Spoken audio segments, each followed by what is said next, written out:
Ah, ni musoya tɛ kura ni ɲɔgɔnna tun tɛ kɛ mais an ka to tan n y'a faamu n'i ka kuma faamu nka ka di n ye i ka wuli ka taga quoi ne ni mɔgɔ si tɛ ɲa t'i ma ko kuma la. Est-ce que ne ka muso ko est-ce que e dama dɔn ne ka muso ko kuma la surtout e bɛ ne la e bɛ na ne la jɔ an yɛrɛ ka ko kɔrɔ nin ka dɔn surtout e bɛ na ne la jɔ ka ne ɲininka da kɔnɔ ka na. Fatumata tɛ sa ne tɛ lamɛn sa. Wallahi ne bi miiri e yɛrɛ man ka nin kɛ yɛrɛ. E yɛrɛ man ka nin kɛ kunnawolo ko ye.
Ni terikɛ ne ne terikɛ ɲɔgɔn sɔrɔ alimentation na o don na kuma sugu si tɛ n'a ma min fɔ n ma o tɛ manamanakan yan han cɛ ta yɛrɛ bonya manamana ko sugu dɔ bɛ yen n tɛ jɛn n'a ye dɛ est-ce que i y'a faamuya.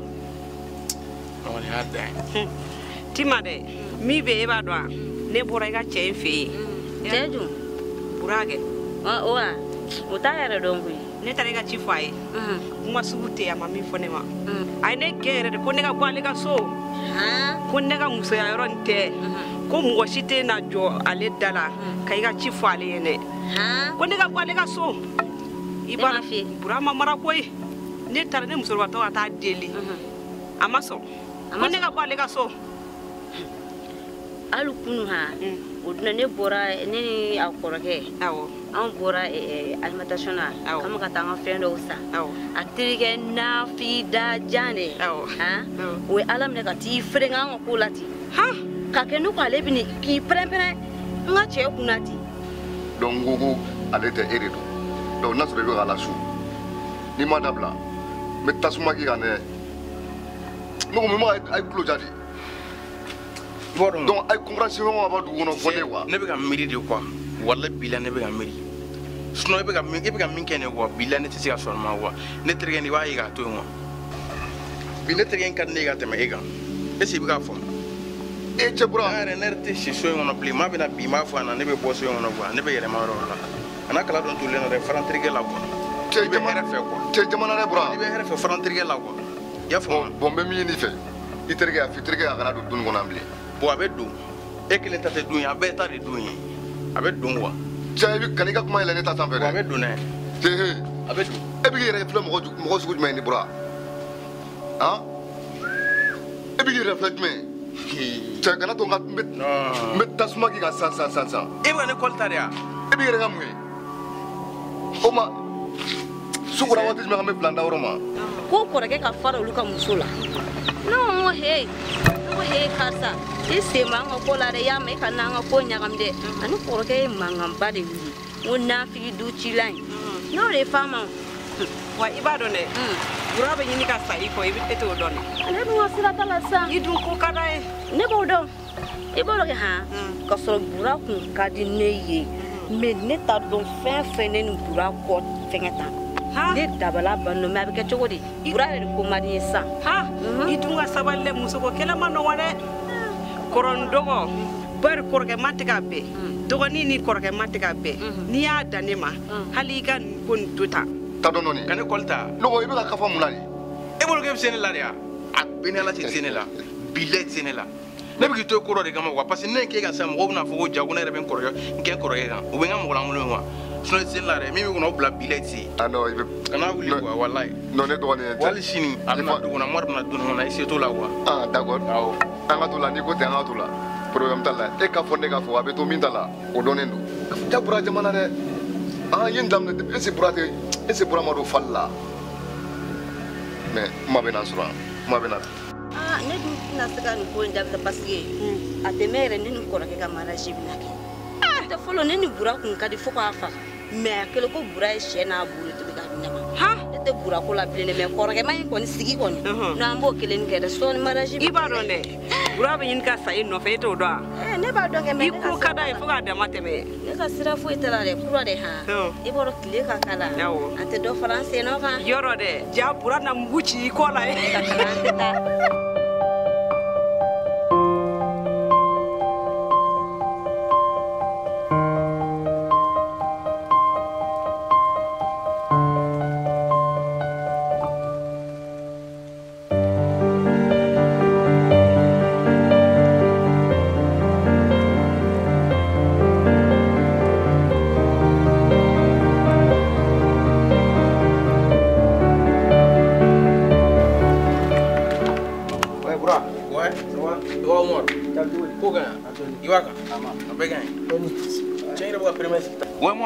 Chabe cogo di? Chati cogo la. Ko kan? Dɔɔni. I b'a kan?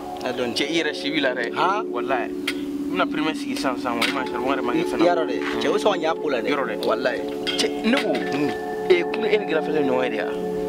Cɛ no dɛ. Kunu ne ni grafɛlɛ ye ɲɔgɔn ye. A ye ɲɔgɔn ye ne bɛ moto dilan ni Fati. Cɛ n ka b'a dɔn n ka cɛ i b'a dɔn kabako de kɛra.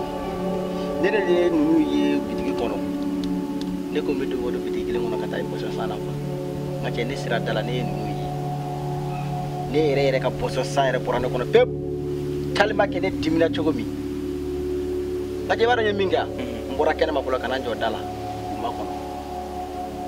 Fo Fatimu yɛrɛ bɛ k'i tɛgɛ don grand frère kaman kɔrɔ u bɛ ka tagama kan u bɛ ka ne ɲagali labɔ quoi. N ye grand frère ta tɔgɔma k'a lajɔ k'a biya wula la o grand frère ma i t'i yɛrɛ dɔn wallahi bilahi i t'i yɛrɛ dɔn. N'e b'i miiri e filɛ ko min na i man ka kɛ. E kan ka don ko la ko min i kan ka don a la i man ka don ko la i kan ka don ko min na parce que adamaden i mana kɛ cogo o cogo i bɛ taa sira fɛ sira min i kan ka taa fɛ. I y'a dɔn n cira a bolo ka ci a bolo non bolo kɔni kuru kelen sɔnna an kun bɛ se ɲɔgɔn ma i b'a dɔn o Fatimu fana bɛna min fɔ wa ko ne nafigi ne ka n da bɔ a la mun na ne bɛ n da don ale n'a cɛ ka ko la n ko cɛ n ko Fatimu e b'i miiri e Fatimu yɛrɛ Fatimu yɛrɛ Fatimu e b'i miiri e t'i miiri tɛ tasi walahi miiri ye jɛ. E t'i miiri tɛ tasi. Ne Fatimu kumakan ye. Fatimu kumakan de ye ne ma nin. Ko ne nafigi ne da ja ko ne ka da bɔ ale n'a cɛ ka ko la. Ko yala anw b'ale sɔrɔ wa? N ko Fatimu bilahi miiri bɛ yɔrɔ o yɔrɔ e tɛ yen.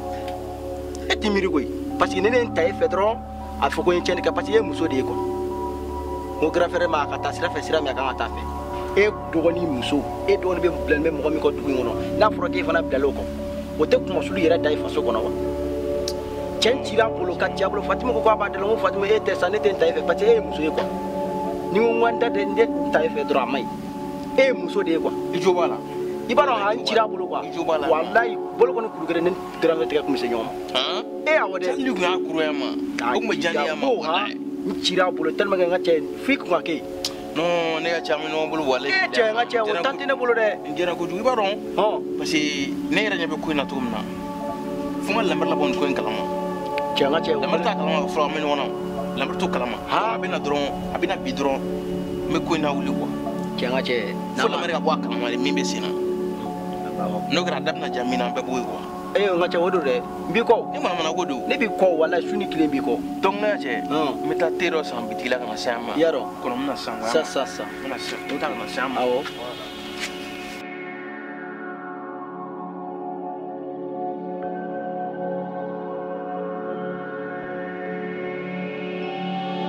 balima assalamu alaikum fo ya fo sigaro la akwa kramo ke de Segu Keita ka bo selenge dalabala amazenga fefo aw yetugo bela jelemendo farafina kuna ne farajela kuna ka boga fulla sen kan bo bela jelema danta fulimina amunu be ni hamina ko gelande be awla hamina ko fa amunu tay furukoy amunu tay dengoy amunu tay garjiga koy amunu tay nafulo koy amunu magobe nyefela de la ka bo kofe ka nyefela soro ay wuli aka karamo ke segere selenge dugulo sanfe maliko ka farafina kono ani farajela kono yiri dogotoro o de sigilen filɛ turabuso 32 ka adamadenw kungo lajɛ k'u to sigiyɔrɔ la aw minnu bɛ n'aw bɛ wuli k'an sɛgɛrɛ n b'aw kungo lajɛ a ka nɔgɔ aw ma cogo min aw minnu bɛ n'aw b'aw sigiyɔrɔ la yɔrɔ tɛ janya karamɔgɔkɛ la aw mana kɛ diɲɛ yɔrɔ o yɔrɔ